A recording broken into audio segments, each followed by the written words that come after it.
I'm trying to end recording here. I don't know how to do that. If you keep this in, I'm gonna kill you. No fear.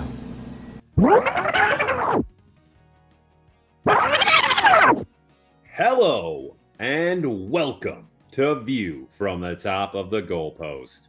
Yes, I am Chad, here by myself, which is technically I'm always by myself because we do this remotely, but I'm fully alone right now because it's going to be a weird episode this week, folks. You see, I am going to a music festival out on the East Coast, and my wife and I are driving out there. So Diesel and I do not have time to record and get this edited in its normal time frame. Thus, we are both recording our picks individually, and I am editing this together into the video that you are now watching. Hopefully it turned out pretty well. I guess we'll all find out together. But yes, I am here to do some housekeeping, aka give you our records from last week and all that fun stuff. So we'll give you last week's record. Hit that graphic, Chad. As you can see, Diesel and I both went 9-7, bringing both of our records to a pretty good 29-19. And you can't really complain about that. We're both doing pretty well. Still basically at absolute zero here for. So I guess we'll see who wins the, next 3/3 of the NFL or 3/4 of the NFL, whatever it is. I don't know. Okay, moving on to our next bit of housekeeping. We have to go, of course, with my gambling locks of the week, and we'll throw that graphic up now. Bah! Perfect. That's probably right directly over my face because I'm not editing it because it usually goes in the middle. Whatever. You can see that the golden lock, because I put it on Miami, finally did hit, but both the bronze and silver locks did not come through for us. We also only went 1 for 2 on bonus locks as Baltimore lost to the Colts, and I don't really want to talk about that at all. It was just very hurtful. But the Thursday night game did hit the over, so we're pretty much killing it on Thursday nights. But at this point, that's all the housekeeping that I have to do. We will be back to our regularly scheduled episode next week, aka Diesel and I will be recording it at our normal time. So we'll be together once again for our fun repartee, if you will. But at this point, I might as well throw it over to the true host of this podcast so he can get us into some picks. So take it away, Diesel. Welcome to Diesel's Dapper Dungeon of Delight. I am here. We should probably just cut the jibber jabber. Let's make some picks. Rapid fire style. I don't know how this is going to go, but let's try it out. Let's do it. Let's start with the first game, Thursday Night Football on Amazon Prime. We have the 2-1 Detroit Lions traveling to Lambeau Field. The Lions are favored by 1.5 points with a 45-point over-under. A lot of people are probably expecting me to take the Packers since I'm sitting in Lambeau Field, and that's where Diesel's Dapper Dungeon of Delight resides. But I don't know if Christian Watson's going to play. I don't know if Aaron Jones is going to play. I know that Ellen Jenkins is not going to play, I should say. And I also am not sure of David Bakhtiari. And I didn't even mention Jair Alexander. I'm more worried about the offensive side because how are we going to block Aiden Hutchinson? How are the Packers going to block Aiden Hutchinson? I think that the Lions are going to win this game, and I think it's going to be a 2-possession game, unfortunately. I don't think it's going to be a very fun Thursday night for this Packer fan right here. So for the first game, I have the Lions. Thursday Night Football, Lions, Packers. I mean, this is a pretty big spot for both of these teams right here. Packers, after they had a miraculous stolen win from the New Orleans Saints. I truly don't know how the Saints gave that game away, but kudos to the Packers for taking it and getting the win. That's exactly what you should have done there. The Lions, on the other hand, absolutely manhandled the Atlanta Falcons, much to my chagrin because I was betting on Atlanta to win that game. But Atlanta couldn't get anything going on the ground at all with that amazing offensive line and that road grader of running backs. But I don't know. It's in Green Bay, so it feels like Green Bay should have the, advantage there. But I'm sure Diesel talks about it in his pick. I'm going with the Lions here, folks. I think, once again, the Packers are a very young team, but they have a lot of good pieces across the board. So they'll play in a lot of close games throughout the year. Whether they win all those close games, that's to be seen. This game, I trust far more in Jared Goff and Dan Campbell than I do in Mr. Love and Mr. LaFleur. So give me the Lions, and it looks like, per the numbers right now in Vegas, the Packers are 1.5-point dogs. So I would definitely eat the points on the Lions and take that 1.5 points. And the over is 46 for a bonus lock of the week right here. Boop. Hit the over on this game. I do think some points will be scored. I think both of these defenses are far more suspect than the last week might have you believe, as both of those offenses they played against just really weren't clicking. Next, we have our first game in London on Sunday at 8:30 a.m. Central Time. We have 2-1 Atlanta Falcons traveling to the 1-2 Jacksonville Jaguars. Well, they're traveling to London, and if you follow the NFL, you know that Jacksonville's second home is London. So I guess they are kind of traveling to the Jacksonville Jaguars. Anyway, Jacksonville is favored by 3 points with a 43.5 over-under. For this game, I'm going to go with Atlanta. I don't think that Jacksonville is playing up to their expectations. They kind of started out like this last year. I'm expecting in not so great of a AFC South that they'll be able to pick it up and they'll still be in the race at the end of the year. But I like Atlanta because Atlanta has Bijan Robinson, and they didn't play very well against the Lions. I'll give you that. But the Lions are a really good team, as we just talked about. And I just don't think that Jacksonville is going to be able to stop the firepower of Atlanta's offense. And I think that Atlanta's defense is going to do just enough to win this game by 1. So this game is taking place in London, which is basically a home game for the Jaguars at this point, because they have played so many freaking games in London that, it's their home away from home. They go there every year. They go there multiple times a year now, it seems like. So I don't really know what's going on with the Jacksonville Jaguars this year. They should be so much better than they are, and they just got absolutely boat raced by the Houston Texans. Let me say that one more time. The Houston Texans boat raced the Jacksonville Jaguars, who one of the most popular dark horse Super Bowl teams in Vegas before the season started.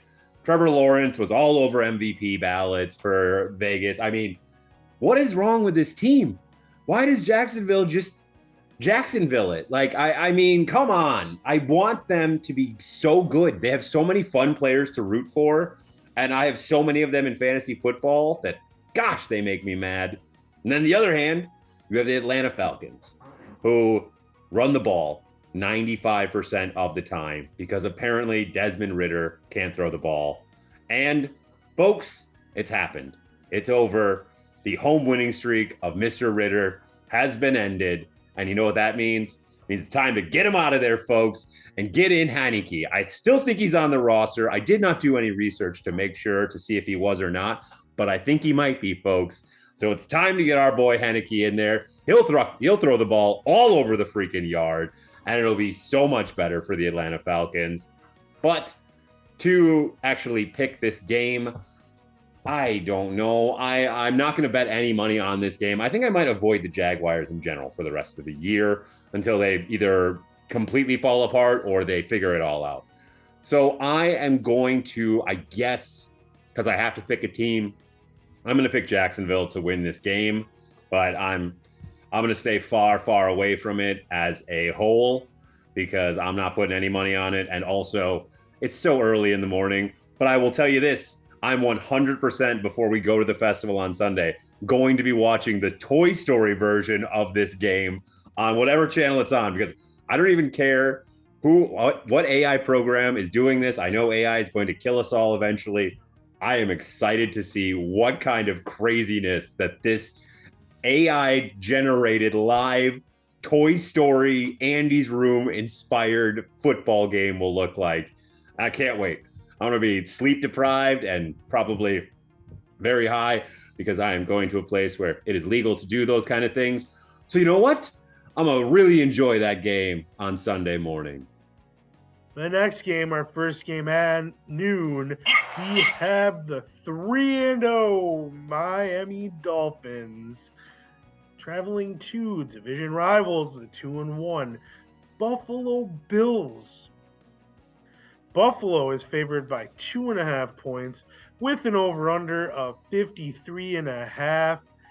I don't know how you could give Buffalo the advantage in this game. Miami just scored 70 points. And granted, it was against Denver, who apparently is not very good. But Miami just scored 70 points. 0 points on defense, 0 points on special teams, 10 offensive touchdowns. Let me repeat, 10 offensive touchdowns. I think Miami is going to pick apart Buffalo because I don't think Buffalo is that good. I think Buffalo is more like the team they were in week 1 than they've been in week 2 and 3. And I think that they're finally going to face a team that is just better than them, and they're going to crumble. I think that Miami's going to go 4-0. I don't think it's going to be that close of a game. 13 points. I think Miami's going to win by, and Chad has the Ravens lock of the week, where you can put this one as the Dolphins flippity-floppity stamp of approval, because that's what this one is. USDA approved and stamped. Whew. Now, this is where the rubber meets the road. An AFC East showdown between the Miami, I could have scored 1,000 points if that game was any longer, Dolphins, and the Buffalo, I am going to beat every one of Chad's fantasy teams with my defense, Bills. I am really, really upset about this game in general, just because the Patriots are so far behind both of these teams, it feels like at this point. And it's really just the quarterback. It's a quarterback and a wide receiver, which New England has neither of. But we're not talking about New England right now. This game should be a lot of freaking fun. At this time, the Bills are currently favored, so they're minus 2.5 points, less than a field goal. So line is going to go back and forth, I am sure, all the way up until Sunday. The over-under is currently set at 53.5. I'm going to tell you right now, folks, the golden lock of the week, hammer this over. I know it seems ridiculous and it seems like I am living in the moment. But I'm going to tell you this, folks. Buffalo's defense is not nearly as good as what they just did against these past two teams. They are not going to get to play against the Washington Commies and the Las Vegas Raiders every week. And they're going to play against a real offense this week who will put up points. And on the other hand, the Miami defense, they're not that good. I mean, they still gave up 20 points to the Denver Broncos, who there is a real race for the bottom this year, folks, on who the worst team in the NFL is. We'll get to them like the other ones. The game actually is happening this week, so we'll get to it soon. But my God, this Miami defense isn't very good either. This over should light it up. It's supposed to be bright and sunny, clear day in Buffalo. No rain, no wind. I can't believe that this If you can get it right now whenever you're listening to it and it's still below 56, just hammer it, because I could see this over legitimately hitting close to 57 or 58 by the time kickoff actually goes down, especially if the injury reports are pretty clean. As to who's winning this game, I really wish that I knew who Diesel was picking, because I probably would have just picked the opposite team to try and either get a game up on him or whatever, make it more interesting, because I do think this is kind of a coin flip here. With that, I really don't trust in Buffalo this year. I think that their first game of the year was really who they are, and these past 2 weeks have kind of just covered up the very glaring errors that they have on this team. I think Josh Allen reverts back into Brett Favre mode, tosses some bad interceptions in a high-scoring affair, and they lose the game in the end that way. So give me Miami to win, and with the golden lock of the week, hammer that over. I would comfortably take this over if it gets up to 56, and I would still say hammer it. So golden lock of the week, and give me the Miami Dolphins. Moving on to the next game. At noon, we have the 0-3 Denver Broncos traveling to the 0-3 Chicago Bears. At Soldier Field, the Denver Broncos will be favored by 3.5 with a 46-point over-under. As I said before, the NFL does have script writers, and this is a perfect example of that. Look at two 0-3 teams. The Bears just got murdered by the Chiefs. The Broncos basically just got kicked out of the NFL by the Dolphins, as we just discussed. Now they get to face each other. They're both angry. They both don't have a win. I hope we don't get a tie. I got Denver in this game. Even though I just said Denver's not very good, I think Chicago is the worst team in the NFL. I don't even think it's even close. I think they should just clean house now and just try to play for that number 1 overall pick again, back-to-back years, because maybe finally they'll pick somebody that's going to change the history of their franchise, but I highly doubt it because it's the Chicago Bears. So in that game, I'm definitely going with Denver. I think Denver will win it by 5. I don't care. It's a race to the bottom. Oh man, what? Wow. This is actually a game. This is actually one of the weeks I'm happy that I don't have to watch, or I'm not going to be watching much football because I'm going to be at this music festival. So the Denver Broncos versus the Chicago Bears. What a race for the bottom this game has become. Both 0-3, both with seasons basically being over right now. I mean, there is no reasonable way that you can say and point to any of these games that either of these teams have played and say with a straight face and say it with any confidence that these are playoff teams and that these 0-3, they will turn it around. Man, I don't know. This game is going to come down to who wants to lose it more. I mean, I think Denver might want to win just so that Seattle doesn't get a better draft pick from them. So in that regard, I guess I'm going to have to take Denver in this. No, you know what? I'm pretty positive. And I swear to you folks, I have not watched Diesel's pick, so I have no idea what he actually picked. So I could be sounding like a moron right now. But I think Diesel is going to pick Denver.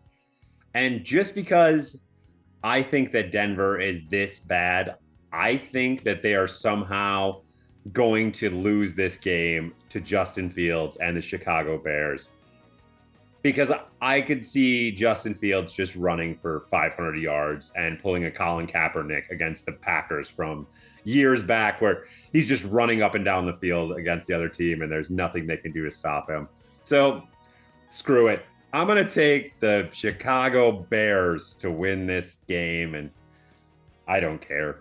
I don't think anyone, I don't even think the Bears fans or Denver Broncos fans care about this game. I think if the refs came out before the game started at coin toss and said, we've decided we're not going to play this game and both teams are just going to take an L, I don't think anyone would be that upset about it. So that's what I'm going to say. I say both teams take an L. But since I have to pick a team to win, I will take the Chicago Bears. Next game we have at noon is the 2-1 Baltimore Ravens traveling to the Step Brothers 2-1 Cleveland Browns. Cleveland is favored by 2 with a 41.5 point over-under. I like Cleveland in this game. I think their defense is amazing. I feel like Baltimore is just too beat up last week. I mean, Baltimore should be 3-0. They had a lot of missed opportunities. I don't want to just blame it on the pass interference that was missed in overtime. But that being said, Justin Tucker missed a 60-yard field goal to win the game. I couldn't believe my eyes. I never thought that was even possible. I didn't think that was a thing that could happen, and it did. Yeah, I know it wasn't great field conditions. It was raining, and it's football. That's football weather, and it sucks. Indianapolis got the win, but I feel like Cleveland through 3 weeks is the better team. And I know that Chad has his Ravens lock of the week right now, but how did that work out for him last week? Ask yourself that. If you're making a pick on this game, go with Cleveland. Trust me on that, because Chad's Ravens lock of the week is a bust. Ugh, that really did. That hurt. That Baltimore losing to Indy, and in the way they lost to Indy as well, because the refs this year have been on a whole separate level of bad, and I know we say that every year, but it's just progressively getting worse and worse and worse as more of the actual decent referees keep getting stolen by all of the networks to come talk about how bad all of their other cohorts are, or to try and cover their cohorts' asses when they make really bad calls on national television. And they're trying to go, oh yeah, I can see what they're, no, whatever. Baltimore lost to Indy last week, and everyone went Chicken Little, and the sky is falling on Baltimore. The sky is falling! The sky is falling! Folks, I'm not jumping off this bandwagon. It's the Baltimore Ravens lock of the week. They're dogs again, folks. You are getting the Ravens plus points. Yeah, it's only plus 2.5, but this is an AFC North battle. And a ton of these games are determined by 2 points or less. So getting points on the Ravens, who are 100% going to win this game against the Browns, who don't have an offense anymore and do have one hell of a defense, though. I will say right now, bonus lock of the week, because I already have the Baltimore lock of the week on the Baltimore Ravens winning this game. Bonus lock of the week, the over-under is currently set at 41. Hammer that over, folks. I think this game is a 23-21. So not like crazy over, but it's the over. So if you can get that over at around like 42 or below, hammer it as a bonus lock. But yes, give me the Baltimore Ravens in this game. I think even with their injuries, and I don't know who the hell is going to be playing running back for them this week, probably some guy they grab from the stands because they're dropping like flies. I don't care. Lamar Jackson, the Colts got a weird thing. The Colts just do things to teams. The AFC South in general, they're a weird conference that mess with other teams. You either just look past them and then they surprise you, or you boat race them. And this time, the Ravens got surprised. They were clearly looking past them and probably were thinking about this game against the Browns. So now, Ravens, right the ship. Lamar Jackson, get back on pace. I mean, you are still killing it statistically for the year with your passing and your throwing and your efficiency. So now let's, get back on the winning ways. And Browns, I just don't really care about you without Nick Chubb. And Deshaun Watson, you look not so great anymore. I don't know if the 2 years off didn't help, or if all the alleged touching was not such a good idea. Whatever it is, let's go Baltimore. And I will give me the Baltimore Ravens with the Ravens lock of the week. Next, we have the 1-2 Cincinnati Bengals traveling to the 1-2 Tennessee Titans.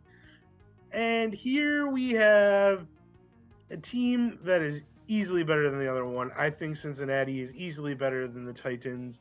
How the Titans beat the Chargers just a couple weeks ago is still a big question mark. But last week, they just totally laid down and didn't even show up, and that's why they're 1-2. On Monday Night Football, Cincinnati finally started to come alive a little bit. Joe Mixon got in the mix, no pun intended. Jamar Chase finally had a game this year.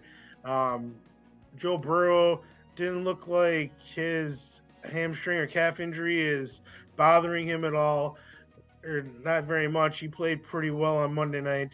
I think that Cincinnati is going to start winning some games here, and their slow start is going to be behind them. I have Cincinnati in this game. They're going to win it by 14.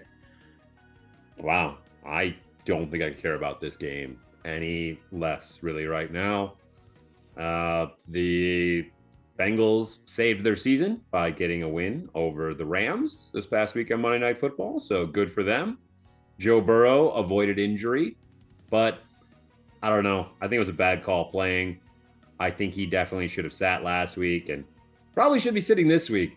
I think the chances of re-aggravating this calf injury and causing some serious damage and him being out for the rest of the year is a real concern. But I'm not a doctor, and I don't play in the NFL, so why the hell do they care what I think? On that note, though, I'm taking the Bengals. I think that Tennessee, once again, is a joke. They're not a real good team, and they just got absolutely manhandled this last week. So I don't really see, who is playing quarterback anymore. Derrick Henry, unfortunately, has looked older and slower than he's ever looked before. And I really hate saying that because I love King Henry, but feels like maybe the wheels are starting to come off finally after all of these years of constant reuse and abuse. And I don't think Tennessee's got it anymore. So yes, give me the Cincinnati Bengals.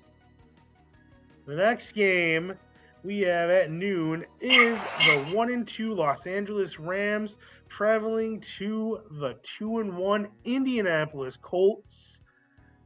I feel like Rams might not be as good as we thought they were through the first 2 weeks.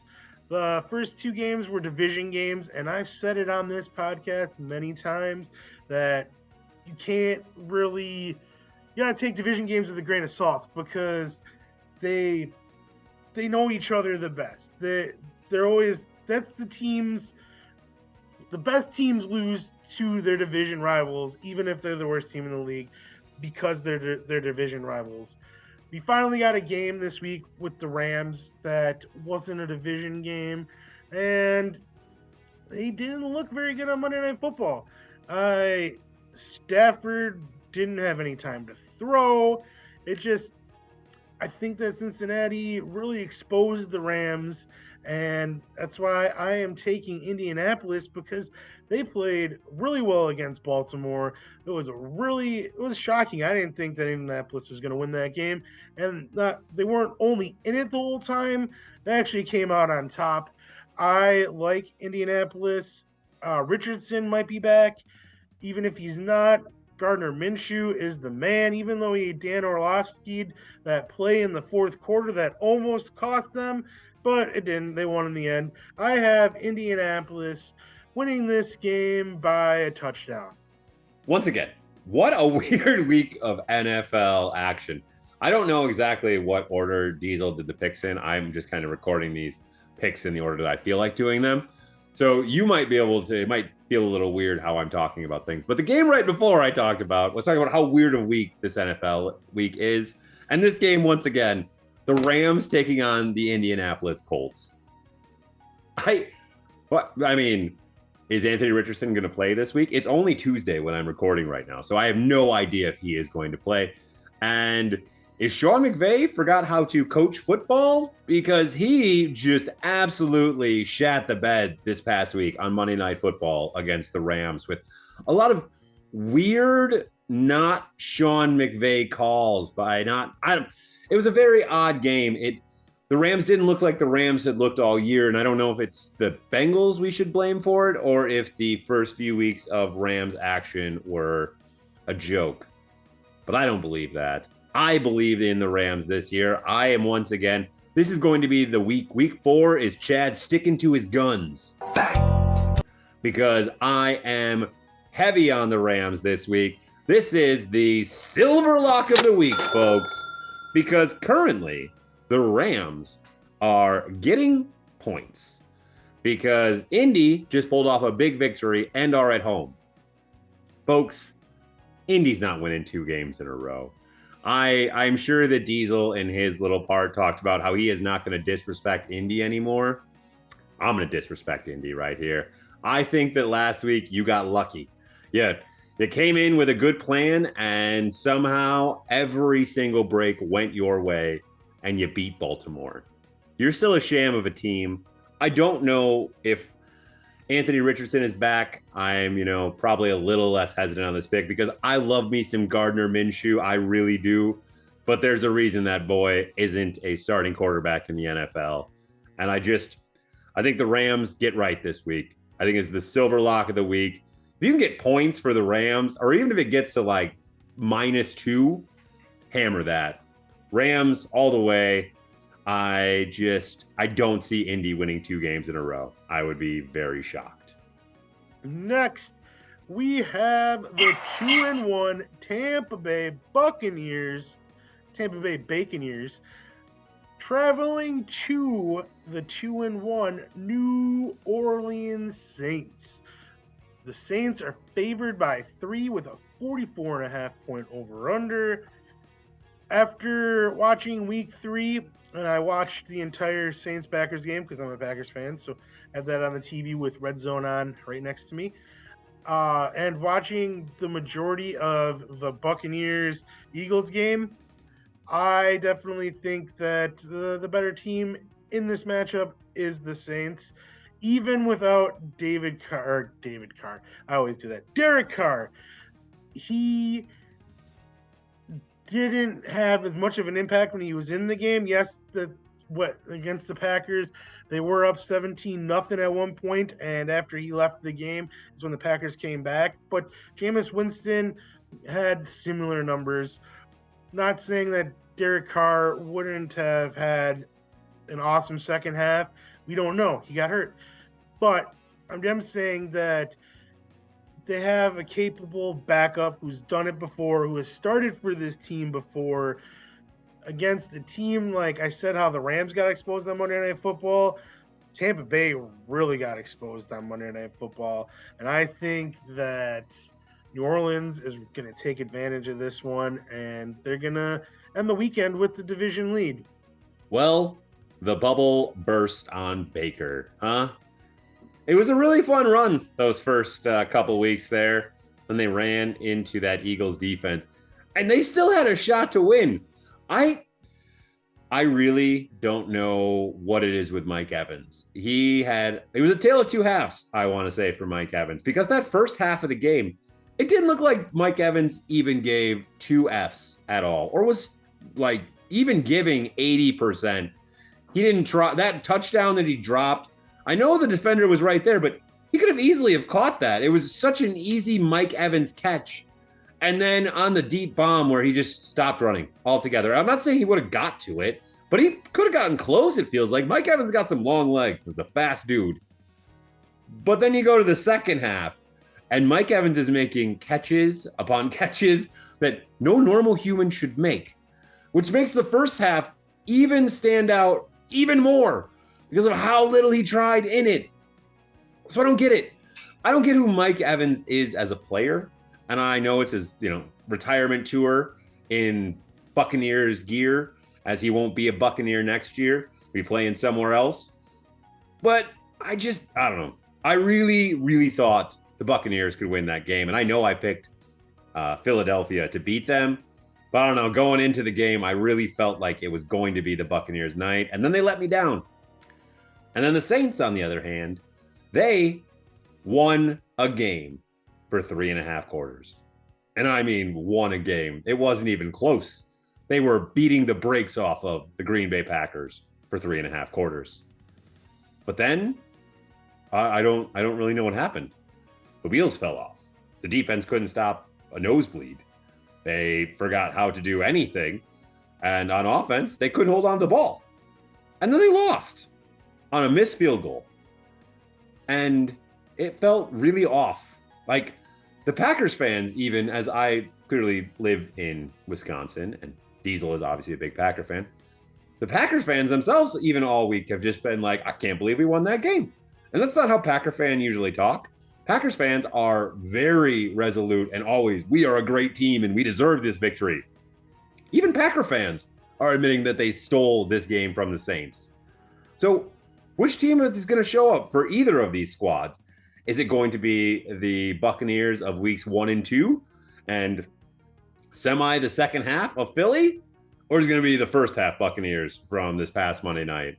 And with the Saints, like, is Jameis Winston, like, is he going to be Jameis Winston or is he going to be Jameis Winston?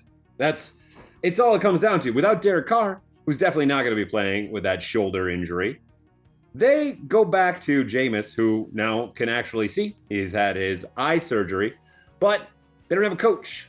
They don't have anyone playing running back. And just feels like I am talking myself into it, and I am, even though I know it's dumb because it's in the Superdome, but screw it. Give me the Tampa Bay Buccaneers. Let's go, Baker. I'm still riding with you for fantasy football the rest of the year because you know what? As I said, week 4, sticking to my guns. Bang, bang. Next, we have at noon I didn't update the records for this one, but I know at the 2-1 Washington Commanders traveling to the 3-0 Philadelphia Eagles. Philadelphia is favored by 7, the 44.5 point over under. Yes, if you watch Monday Night Football, as I said, Philadelphia looked really good. I think there are 2 great teams in the NFL so far this season, and 1 really good team, and everyone else is below them. And I think that the really good team is the Eagles. Tampa Bay couldn't do anything against them. They tried to mount a comeback at the end. The Eagles are just too good, and that rugby scrum should be illegal because it's just not fair to the defense. And I will preach all day about how we need to make it more even balance for defense versus offense. And this is one of them that we need to just get out of there. I don't think we need to talk much about this game. The Commanders laid an egg against the Bills on Sunday, and it was just kind of embarrassing. I think that the Eagles are going to win this game by 17. I just don't think that Commanders are as good as I was hoping they were going to be. I just don't care about the commies anymore. This team, it's another team that's burned me a lot. I put a lot of faith into them, and then the minute I do, it blows up in my face every single freaking time. I'm done. So I'm done with them. I'm done with the commies. I think Sam Howell is not the answer at quarterback. And I was right to think that earlier. And then I was fooled into thinking he may be. And I'm going back the other way. I'm going back to my original guns. And Sam Howell is trash. Philly is not trash. They are a very, very, very good team. But I am going to take this time to just say and put my 2 cents on it. The Philly push play, while the rules say that it's okay, is just a bunch of malarkey. Now, I know people say, oh, they should just get stronger or whatever. Someone's going to get seriously hurt on that play one of these times. I mean, just the offensive linemen throwing their bodies at the other guys, the defender's legs like that. It's just, someone's gonna get hurt. Like, we're gonna get to a point and the bubble's gonna pop, and I legitimately can't wait for it because I hate that play so much. And that's even with it being such a great play for fantasy football. It makes Jalen Hurts the greatest fantasy quarterback every single year because of the push. But I hate it. I hate it so very, very much. I think it's a lame play, and I really hope they ixnay it very soon. But yes, I'm going with the Philadelphia Eagles. Looks like currently Philly is a 8-point favorite right now. And you know what? Bonus lock of the week, hammer it. I mean, this commies team I know it's a division game, and last year when these two teams played, the commies came out and got the victory on Sunday Night Football. But you know what? Taylor Heineke ain't here no more. It's Sam Howell, and I just watched that game against the Buffalo Bills, who made the Buffalo Bills defense, who is a solid defense, don't get me wrong. They looked like the culmination of every one of the greatest NFL defenses of all time, wrapped into one, playing on the field against the Commanders last week, because that's how bad Sam Howell made them look. I just think that the Commanders are a floundering team. Riverboat Ron is about to get fired, and I don't know if he'll make it through the whole season if the season keeps going like this. So once again, bonus lock of the week, hammer the Eagles. I just don't see why you wouldn't. We have our next game at noon. The 0-3 Minnesota Vikings traveling to the 0-3 Carolina Panthers. Minnesota is a 3-point favorite. I don't really have much to say about this game. I think that this is the game Minnesota needs. I think that Carolina is too much in rebuilding mode. Bryce Young, is he playing? Is it going to be the Red Rocket Andy Dalton? I don't know for sure. I think that I saw a stat this morning for Kirk Cousins saying he was going to average about 6,400 passing yards, 51 touchdown passes, 11 touchdowns, and 0-17 season. That's what he's on pace for right now. So with that, I think that the Vikings are clearly better than the Panthers, and I'm going to go with Chad's theory. They're going to win this game, but by more than one possession, because they're not going to be able to win a one-possession game this year because it's karma. And I can't think of any other team that deserves it more than the Minnesota Vikings. Moving on, if I didn't say who I picked, I'm picking the Vikings. Oh, man. So I'm still right. I told you guys that I say that Minnesota will not win a one-score game this year. And I said that San Diego, I'm just going to call them San Diego, would win in a blowout. The game turned into a one-score game, and the Chargers won. And Minnesota dropped to 0-3 in one-score games. This week, though, they got the Carolina Panthers. And I'm pretty sure that it'll probably still be the good old Red Rifle starting. And you know what that means, folks? That means bronze lock of the week. Hammer the Carolina Panthers, who right now are getting 3.5 points. That's right, folks. Carolina doesn't even have to win the game. They just have to not lose by more than a field goal. And you know what? That doesn't matter because Carolina is winning this game. Folks, there is something rotten in Minnesota, and they're broken. They can't hold on to the ball. They can't finish drives. They can't score on the easy plays when they should score, and they can't get out of their own damn way. It's going to be real funny watching them drop to 0-4. And then the real talks are going to begin, because do the Vikings become sellers? Because the Vikings have a lot of guys' contracts who are coming up and not a lot of pieces for the future. Or do they just, full on tank and wait for the Caleb Williams train for next year? I don't care. I don't know. I'm just enjoying watching the Minnesota Vikings just lose these games and just feel so right and smart. Because sometimes the best thing to be able to tell someone is, I told you so. You know what, Vikings fans? Told you so. Give me Carolina. Bronze lock of the week. Suck it, Vikings. Just suck it. Moving on to the next game at noon. The final noon game is the 2-1 Pittsburgh Steelers traveling to the 1-2 Houston Texans. The Steelers are favored by 3.5 with a 41-point over-under.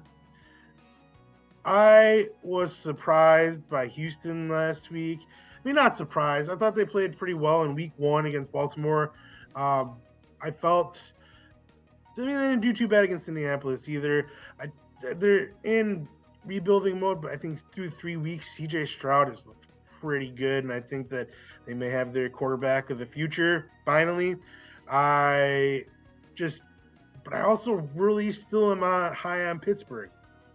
I like Kenny Pickett. I like George Pickens, and it's just insane to me how successful Mike Tomlin has been throughout his whole tenure, and he's in his 17th season. It's also insane to me in the last 56 years, they've had 3 head coaches, the Steelers. It's unheard of.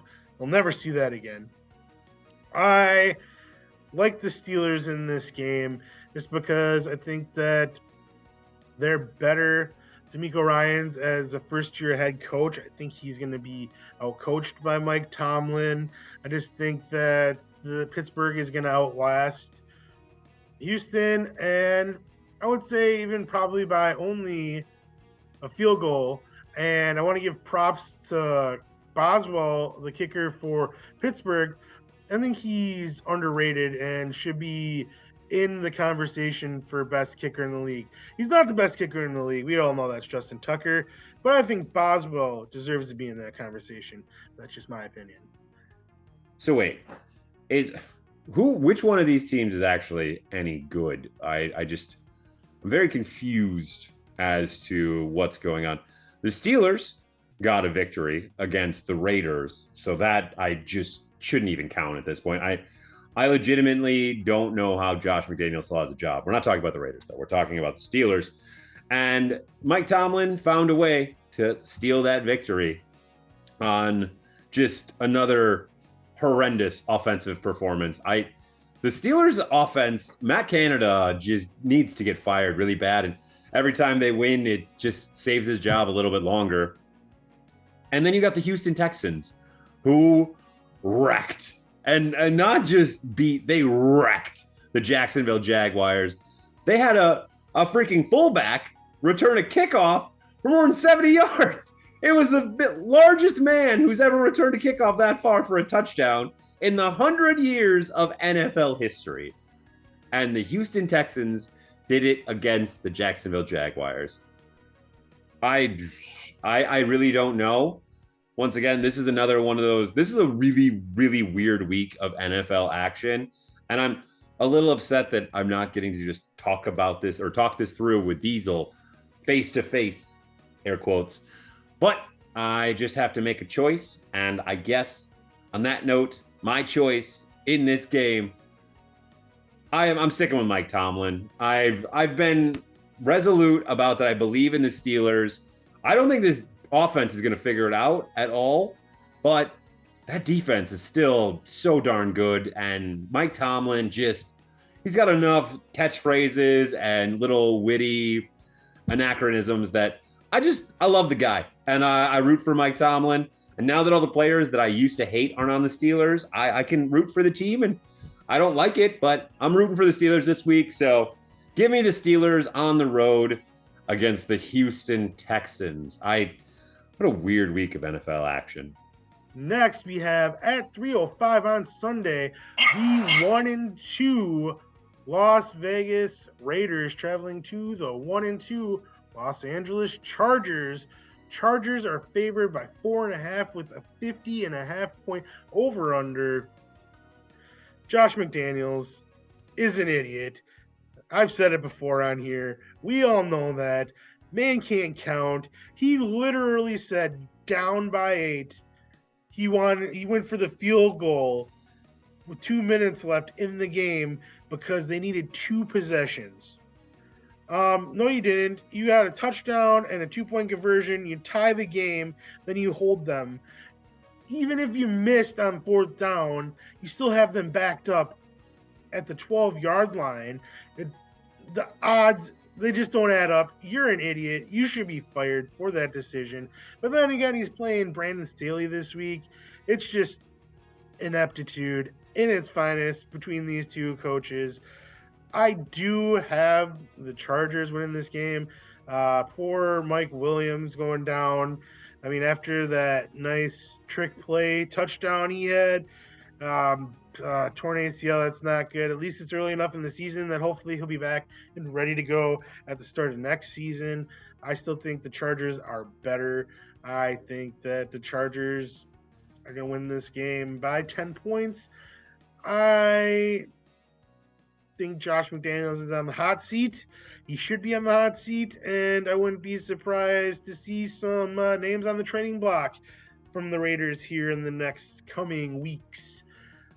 That being said, I got the Chargers in this game. I don't want to talk about this game. I don't really know what to say about it. I will hem and haw about the fact that I had to play against Keenan Allen in multiple fantasy leagues last week.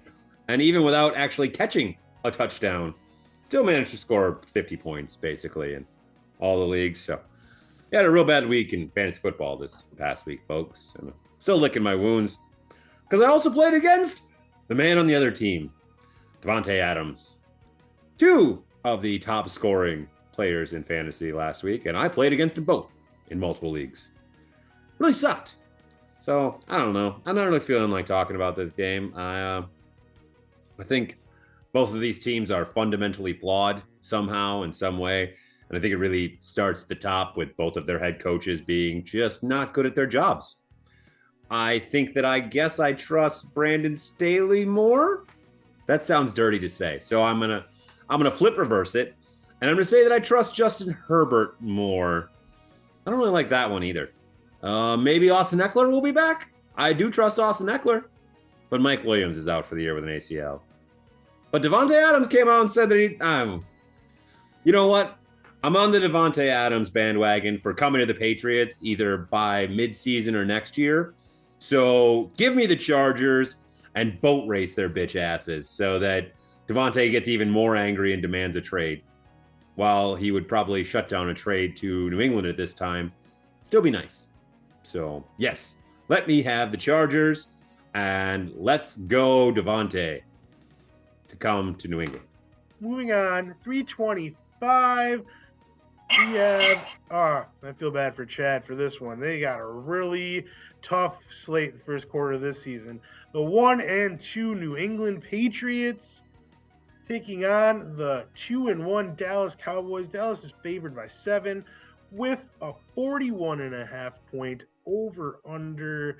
I mean, imagine if Aaron Rodgers didn't get hurt in week 1 and was playing last week for the Jets. Man, the Patriots, they really pissed somebody off. And I think that's also karma. I'm sorry, Chad. I mean, you know it. We've talked about it. It's karma. You win all those championships. You go to all those Super Bowls. Karma. I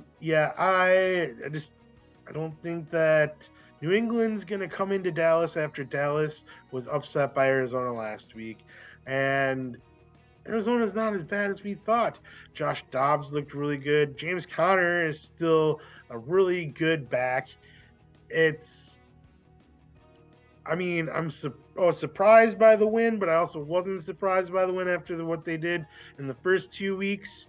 But that being said, Dallas is now pissed off, and they're at home. I just think that New England's walking into a buzzsaw. We're going to get a 10-point win by Dallas. Sorry, Chad. Maybe next year. Oof. Well, I guess I'll start talking about Dallas first because they lost to the Arizona Cardinals. The Arizona Fighting Chickens. I mean, I don't really know what to say about that. It was hard to watch. Joshua Dobbs just absolutely tear up this vaunted defense of the Dallas Cowboys. And on the other end, the Patriots, we beat the Jets. We won, but it was way too close. It was way too close in a game where I don't think Zach Wilson threw for 150 yards. If I don't have the stats in front of me, but I'm pretty sure that he might have thrown for like 120 at the most, maybe a few more. And the game was still only 15-10, with the Jets having a shot to win it on a Hail Mary. And once again, almost giving me heart attacks. I really don't like this New England team. And last time that New England played Dallas and I was out of town for a wedding. And that game went to overtime and I almost had a heart attack. And they lost. And once again, this game is in Dallas. It's almost like we're just having the same game over. But because I am a glutton for punishment, and I really hate picking against my own team, I am going to take New England to win this game. And I don't like it. I don't like it at all. But I do think that Dak Prescott might be broken. And that offensive line of Dallas is very nicked up. And if the Patriots can do one thing, we can play defense. So if the game is low scoring, I got the Patriots. Now, if Dallas finds a way to break this game open, then there's no shot in hell that Mac Jones could come back. Because, fun fact, folks, in Mac Jones' career, he has never once had a fourth quarter comeback in an NFL game. So yeah, if we go on to the fourth quarter and we're down by any points, we're going to lose. But I don't care. I'm going to take New England to win this game because I'm hopeful and I won't be watching it. And usually when I don't watch them, they do better. So we're going to play by that logic. And I'm not going to watch the game at all. And the Patriots are going to beat the Dallas Cowboys. And the media are going to have a field day with it. Because you know how the media love to feast upon Dallas when they suck. So yes, give me the New England Patriots. And I'm sure Diesel thought I was going to talk a lot longer in this little segment for myself. But I just really, really hate Mac Jones. And I don't need to keep harping on it. But I freaking hate Mac Jones so very much. He is terrible. But New England's going to win this game. Woo! Next, we have for the last afternoon slate games on Sunday, we have the 1-2 Arizona Cardinals traveling to the 3-0 San Francisco 49ers. San Francisco is favored by 14 points with a 39.5 point over under. Yeah, I don't think we have to talk about this one that much. I think San Francisco is that good. They're one of those teams that I said are great. This being a division game worries me a little bit.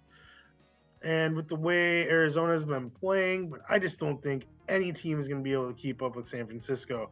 I mean, I'm sure they'll lose a game, maybe two. I just don't think it's this week. I just don't think that Arizona has the firepower. They might be able to, for a little while, keep up with them, but I think eventually San Francisco's going to pull away on this one. And 14 points sounds pretty good to me. I got San Francisco, no doubt about it in my mind, in this game. So if this game would have occurred before last week, it would be a lot less interesting to talk about. But because it did occur after the Cardinals beat the Cowboys, I'm sure that Vegas lines and people are probably going pretty crazy over this game, as it is a minus 14, that is so many points. That's 2 touchdowns. I think 80% of NFL games are determined by 3 points or less. So for it to be a 2 touchdown spread, wild. Staying the hell away from this game terrifies me. I don't like big spreads, and I won't lie. I'm sure there's a joke in there somewhere, but I'm not going to take the time to make it. I really, I'm not going to bet on this game. But once again, as I've said before, this is week 4, and I'm sticking to my guns. Bang, bang. I can't pick against San Francisco. In good conscience, they are the best team in the NFL right now. It feels like, without any doubts, it's, as Diesel texted to me during Sunday's football games, so Miami, San Francisco, Super Bowl. And at this point, It's truly what it feels like. So I'm not picking against San Francisco, but I'm not going to bet on this game either. If I was going to bet anything, I would take a bonus lock. I would hammer this over at 44.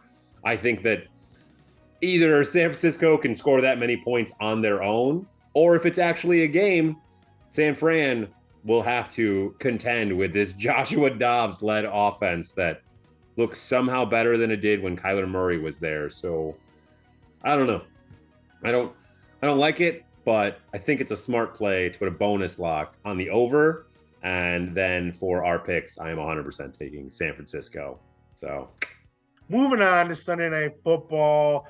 This game would have been great if Aaron Rodgers wouldn't have got hurt. We got the 2-1 Kansas City Chiefs traveling to the 1-2 New York Giants. And yeah, like I said, Aaron Rodgers, Patrick Mahomes would have been awesome. It hasn't happened before. Every other time that the Packers matched up against the Chiefs, Rodgers was out or Mahomes was out. And once again, it's not going to happen. I really wish they could flex this game out of Sunday Night Football because of the fact that I just think it's going to be a slaughter by Kansas City. Zach Wilson is not good. They're screwed. I just don't know why they just don't bring somebody else in. The Cardinals traded for Josh Dobbs right before the season started. Wasn't in camp with the Cardinals, and look what he's doing with them. They can't find a Josh Dobbs. They can't find somebody better than Zach Wilson. I call malarkey on that one. I call you're not trying very hard. And I say that maybe Nathaniel Hackett isn't as good as we thought he was. I mean, look what he did last year for Denver. Maybe Aaron Rodgers was just that good in Green Bay. And maybe Nathaniel Hackett got lucky when he was with Jacksonville. But I got Kansas City winning this game. I don't think we need to talk about by how much because I don't think the Jets even stand a chance. So Taylor Swift is apparently the biggest star in the entire world right now. And Travis Kelce, just going to ride that wave. Jersey sales up 500%, gained over like almost 500,000 subscribers on Instagram. It's just wild. I don't dislike Taylor Swift and I don't love Taylor Swift. But I just don't understand how she has this much power over everyone in the world. Oh, I'm obviously taking Kansas City. I don't think that's even a question. I feel bad for the Jets. The Jets are a cursed organization. And as Diesel said, ever since they Joe Namath sold his soul to win that Super Bowl way back when, they're still paying for it. And I guess they still got a little longer on this contract of being terrible. Man, they are just cursed team. Hey, Zach Wilson, you're bad. You are bad at football. And I don't know how you were a first-round draft pick. Once again, I don't play in the NFL. I'm not working for the NFL. I don't coach in the NFL, and I'm not a scout for the NFL. But it feels like someone should have known. This kid's actually not very good. I don't know, though. Once again, I'm not a doctor. Kansas City, all the way. I don't care that they're on the road. I think that this Jets defense isn't as good as we all thought it was. I think it's pretty darn good, but I don't think it's as good as we all think it is. And I think Kansas City might put on another show against another subpar team. They just, boat raced the Chicago Bears. So I'm sure Swifty will be there in another press box to enjoy the game. And you know what? I guess that's just the way it is. So call me maybe after Kansas City wins another game.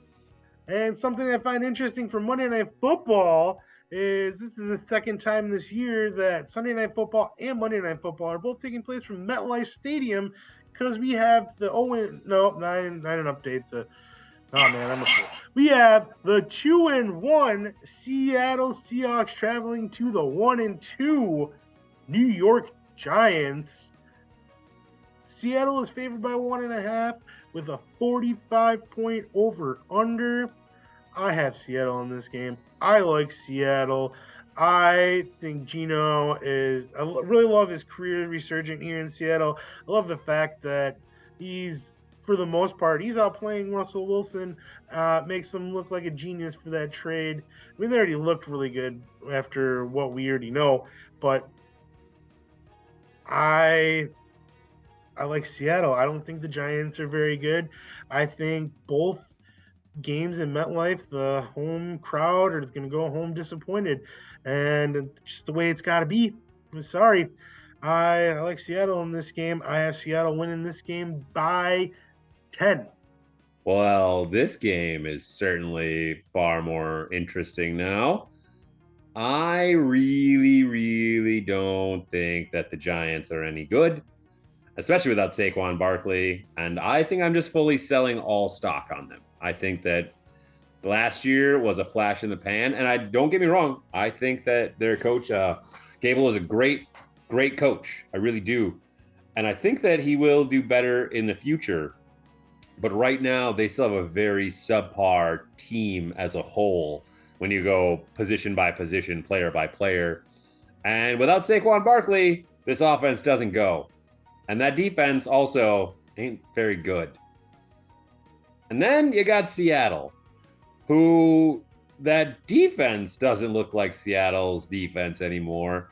But holy shit, that offense has turned into an old school buzzsaw with Kenneth Walker III, Charbonnet, DK Metcalf just out there with broken ribs, doesn't matter. Tyler Lockett, the ageless wonder.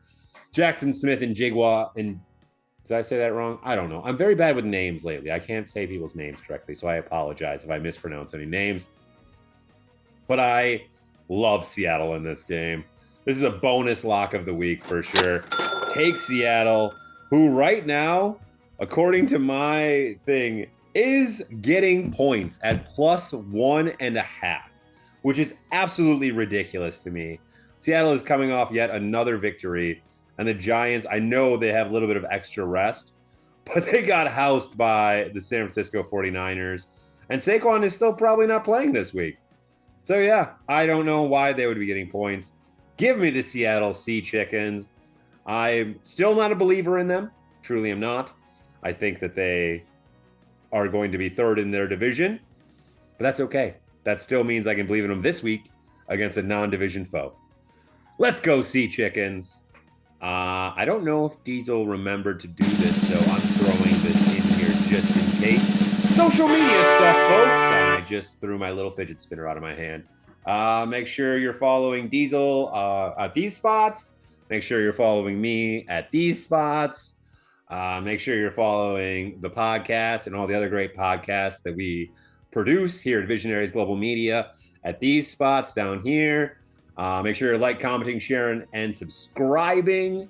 And also in the comments, make sure to tell me which one of my pops you like the most, because there's some new ones up as well. How do you like the Resident Evil sign that I put up over here? I like it a lot. It actually lights up, but it looks kind of crappy on film. So I don't have it on right now. But yes, thank you so much for listening. I will send it back to Diesel to close out the show as he is the true host. But yes, next week we will be back to normal. Can't wait for it. Bet some money and bye from me. And that is all of Diesel's picks for this week. Final thoughts. Script writing is real in the NFL, I'm telling you. And there's a lot of games here, and I'm fully expecting next week to be in the lead, beating Chad, because my time is coming. I won this last year, and I'm going to win it again. That's my final thoughts. It's also weird doing this by myself. I don't know how to end this thing, but that's nothing new because that's what always happens when I do this thing. So I'm just going to say bye and maybe go watch some football. This has been a Visionaries Global Media production. Visionaries Global Media, envisioning excellence on a global scale.